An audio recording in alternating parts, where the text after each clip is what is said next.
The last prophet in the world, last prophet in the world, last prophet in the world to show how to be closer to Allah. He is Muhammad sallallahu alaihi wasallam. Hamza ও উমর রাদিয়াল্লাহু আনহুয়ের মুসলমান হওয়া। যখন আমর ও Abdullah Abyssinia বা Ethiopia থেকে মক্কায় ফিরে আসেন, কাফেরদের জন্য এটি খুব অপমানজনক খবর ছিল। তারা আগের থেকেও বেশি রাগ করে। খারাপ কাফেররা গরিব মুসলমানদের আরো কষ্ট দিতে শুরু করে। আস্তে আস্তে তারা মুহাম্মদ সাল্লাল্লাহু আলাইহি ওয়াসাল্লামের আরো বেশি ক্ষতি করার চেষ্টা করতে থাকে। কিন্তু মুহাম্মদ সাল্লাল্লাহু আলাইহি ওয়াসাল্লাম কাফেরদের ভয় পেতেন না, কারণ তিনি জানতেন যে আল্লাহ সব সময় তার সাথে থাকবেন। তার আশেপাশে এত কিছু হওয়ার পরেও তিনি সবার সামনে ইবাদত করতেন। একদিন আল্লাহ তাআলা সূরা হিজরের 94 নম্বর আয়াত পাঠান, যেখানে নবীকে আল্লাহর আইন প্রচার করার আদেশ করা হয়েছিল। এই সময় থেকে মুহাম্মদ সাল্লাল্লাহু আলাইহি ওয়াসাল্লাম সবার সামনে আগের চেয়েও বেশি জোরে সোরে আল্লাহর আইন প্রচার করতে শুরু করেন। খারাপ লোকেরা বিভিন্ন উপায়ে তাকে থামানোর চেষ্টা করেছিল, কিন্তু তাকে থামাতে পারেনি। একদিন তার ইবাদতের সময় কুরাইশ নেতাদের একজন উকবা তার ঘাড় চেপে ধরে এবং তাকে অনেক লোকের সামনে আঘাত করে। নবীর বন্ধু আবু বকর রাদিয়াল্লাহু আনহু তাকে বাঁচাতে ছুটে আসেন। তারপর মানুষরা আবু বকরকেও খুব আঘাত করতে শুরু করে।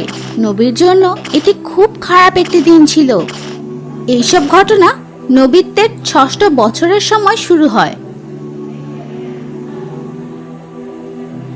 সেই গুরুত্বপূর্ণ সময়ে আল্লাহ তাআলা কিছু মহান লোককে ইসলাম গ্রহণ করিয়েছিলেন। তাদের মধ্যে একজন হলেন হামজা রাদিয়াল্লাহু আনহু। হামজা রাদিয়াল্লাহু আনহু কি মুহাম্মদ সাল্লাল্লাহু আলাইহি ওয়াসাল্লামের আত্মীয় ছিলেন? হ্যাঁ, তিনি মুহাম্মদ সাল্লাল্লাহু আলাইহি ওয়াসাল্লামের চাচা এবং আবু লাহাবের ভাই ছিলেন। একদিন যখন আবু জাহেল সাফা পাহাড়ের পাশে ছিল, তখন সে মুহাম্মদ সাল্লাল্লাহু আলাইহি ওয়াসাল্লামকে দেখতে পায় এবং তার উপর খুব রেগে যায়। এক সময় আবু জাহেল মুহাম্মদ সাল্লাল্লাহু আলাইহি ওয়াসাল্লামের দিকে পাথর ছুঁড়ে মারে। সাথে সাথে তার মাথা থেকে অনেক রক্ত বের হতে থাকে।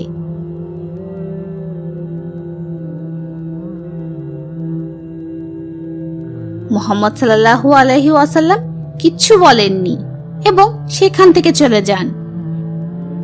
একজন মেয়ে দাসী এই সব ঘটনা দেখে ফেলে। সেই সময় হামজা রাদিয়াল্লাহু আনহু মরুভূমিতে শিকারের জন্য গিয়েছিলেন। তার শিকার শেষে ফিরে আসার পর সেই দাসী তাকে মুহাম্মদ সাল্লাল্লাহু আলাইহি ওয়াসাল্লামের ধৈর্য সম্পর্কে বলে। যখন আবু জাহেল মুহাম্মদ সাল্লাল্লাহু আলাইহি ওয়াসাল্লামকে শারীরিকভাবে আঘাত করে, তখন হামজা রাদিয়াল্লাহু আনহু খুব রাগ করেন। তিনি তার ধনুক এবং তীর নিয়ে আবু জাহেলকে খুঁজতে থাকেন। আবু জাহেল কাবা ঘরের পাশে কিছু লোকেদের সাথে বসেছিল। হামজা রাদিয়াল্লাহু আনহু আবু জাহেলকে ধনুক দিয়ে আঘাত করেন এবং সকলের সামনে চিৎকার করে বলেন যে তিনি নিজেও একজন মুসলমান হয়েছেন।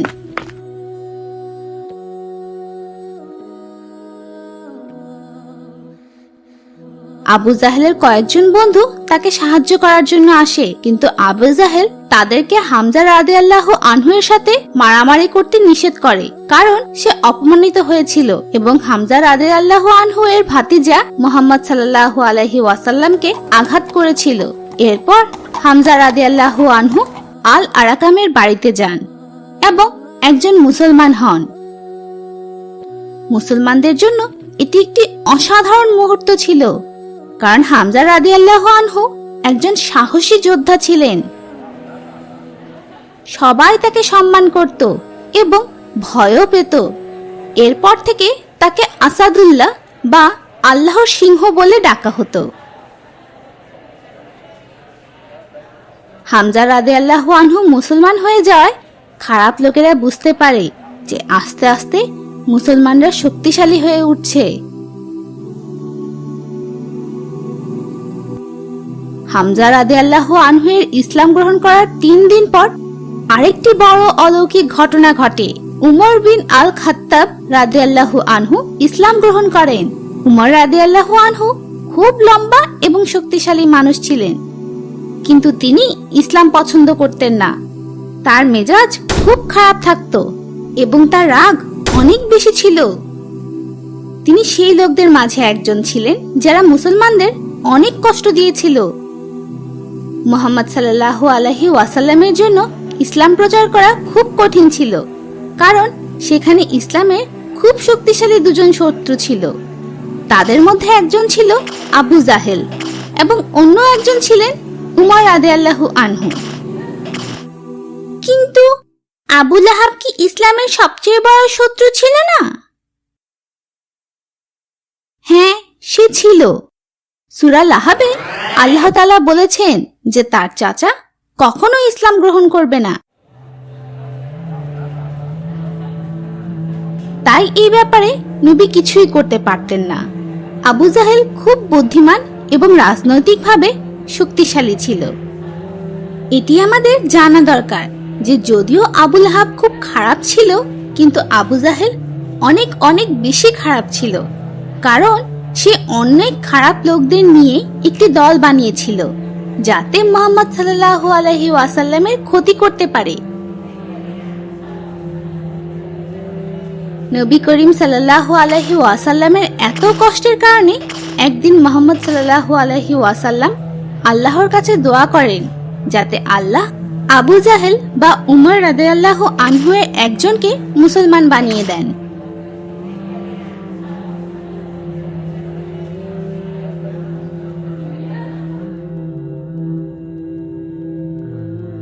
আল্লাহ মুহাম্মদ সাল্লাল্লাহু আলাইহি ওয়াসাল্লামের দোয়া কবুল করলেন এবং আবু জাহেলকে বাদ দিয়ে উমর রাদিয়াল্লাহু আনহুকে মুসলমান বানিয়ে দিলেন, কারণ তাদের দুজনের মাঝে খারাপ আবু জাহেলের থেকে উমর রাদিয়াল্লাহু আনহু অনেক ভালো ছিলেন। একদিন উমর রাদিয়াল্লাহু আনহু কাবা ঘরে গিয়ে দেখলেন মুহাম্মদ সাল্লাল্লাহু আলাইহি ওয়াসাল্লাম ইবাদত করছেন। সেই সময় মুহাম্মদ সাল্লাল্লাহু আলাইহি ওয়াসাল্লাম সূরা আল হাক্কাহ এর 69 নম্বর আয়াত পড়ছিলেন। যখন উমর রাদিয়াল্লাহু আনহু নবীর মুখে সূরার কিছু আয়াত শুনলেন, তখন তিনি মুগ্ধ হয়ে গেলেন। তিনি বুঝতে পারলেন যে এই আয়াতগুলো অত্যন্ত বিশেষ এবং মানুষের বানানো মোটেই নয়, কিন্তু তিনি তার বাবার এবং দাদার ধর্ম ছেড়ে যেতে রাজি ছিলেন না। যখন উমর রাদিয়াল্লাহু আনহু দেখলেন যে অনেক লোক মুসলমান হয়ে যাচ্ছে, তখন তিনি খুব রাগ করলেন। বিশেষ করে হামজা রাদিয়াল্লাহু আনহু মুসলমান হওয়ার কারণে আরো বেশি রেগে গেলেন।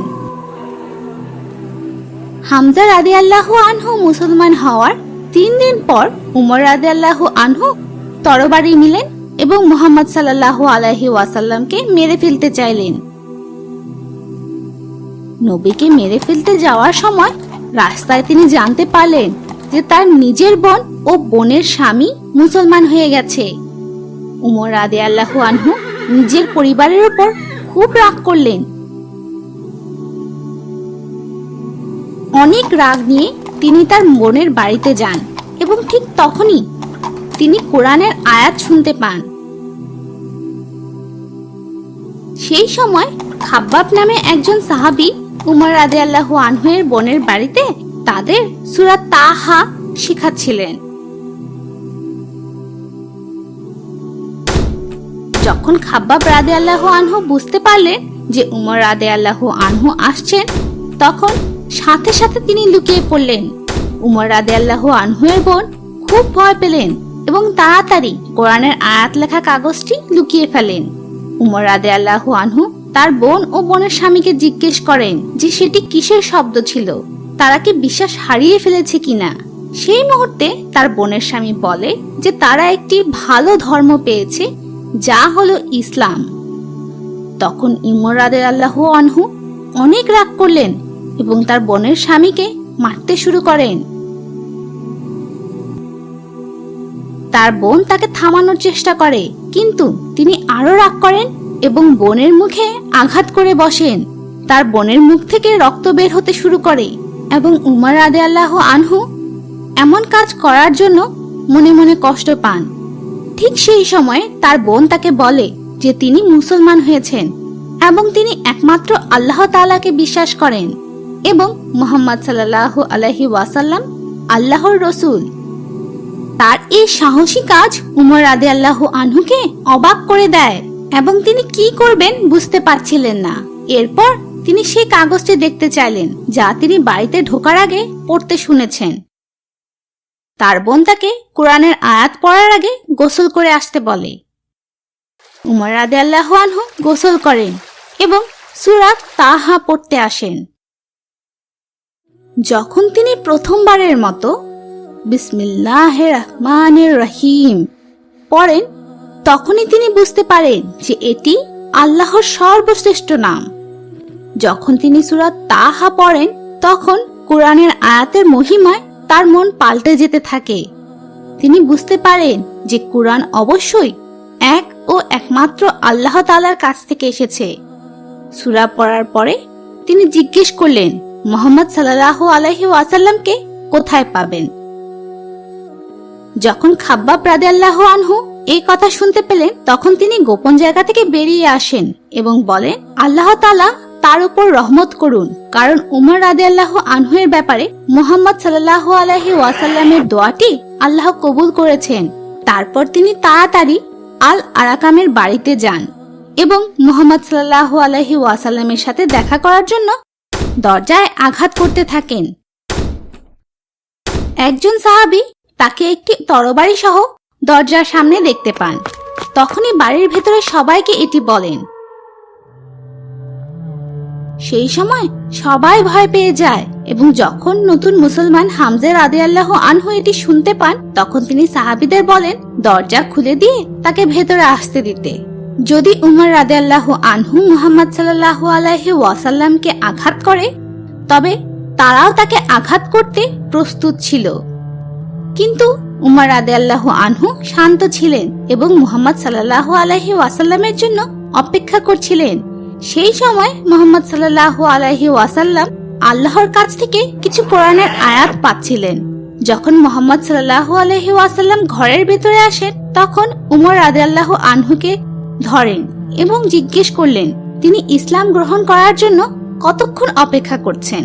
তখন মুহাম্মদ সাল্লাল্লাহু আলাইহি ওয়াসাল্লাম উমর রাদিয়াল্লাহু আনহু এর সাহায্যে ইসলামকে শক্তিশালী ও আরো ছড়িয়ে দেওয়ার জন্য আল্লাহর কাছে দোয়া করেন।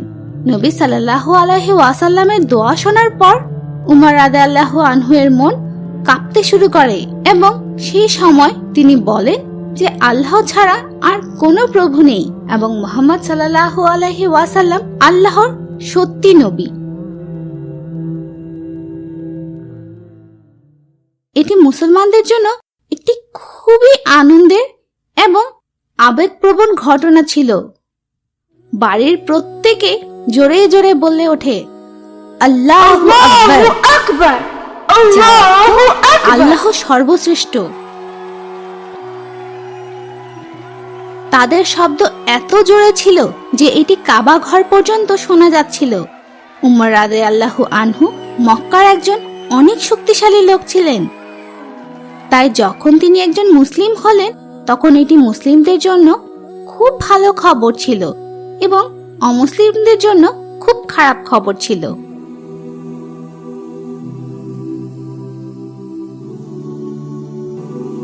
The prophet story.